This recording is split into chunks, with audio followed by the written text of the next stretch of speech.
একটা গ্রামে একটা কবরস্থান ছিল।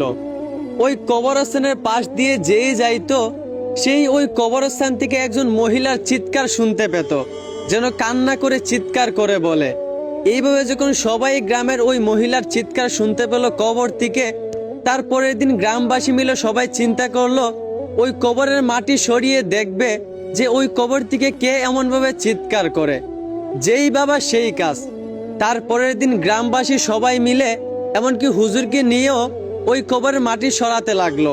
কবরের মাটি সরানো শেষে যেই একজন বাঁশ সরাতে যাবে, এমনি কবর থেকে একজন মহিলা বলে উঠল, আমার কবরের বাঁশ সরাতে যাবেন না, আমাকে দেখা যাবে। আমার কবরের বাঁশ এমন কয়েকজন লোক সরান যাদের সাহস আছে। এই কথা বলা মাত্রই সব লোক ওইখান থেকে সরে গেল। তারপর কয়েকজন সাহসী লোক ওই কবরের বাঁশ সরালো। বাঁশ সরানো মাত্রই ওই মহিলাটাকে দেখা গেল। ওই মহিলাকে দেখেই সাহসী ব্যক্তিরা চিৎকার করে উঠল।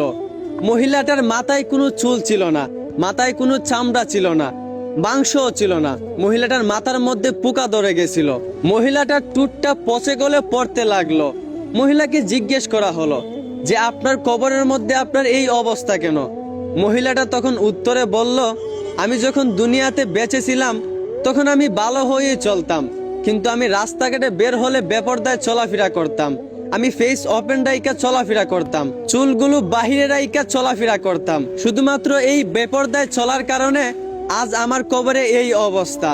এখন আমার বোন, আপনারা একটু বিবেক দিয়ে চিন্তা করেন, আপনারা যারা রাস্তাঘাটে সমান অধিকার নামে বেপরদায় চলাফেরা করতেছেন, আপনারা মরার পর আপনাদের কবরে কি অবস্থা হবে? একটু বিবেক দিয়ে চিন্তা করেন। আমার বোন, নিজেকে পর্দায় রাখেন। পর্দায় থাকলে স্বাধীনতা কমে যায় না, বরঞ্চ মেয়েদের সম্মান বেড়ে যায়। আশা করি বুঝতে পারছেন।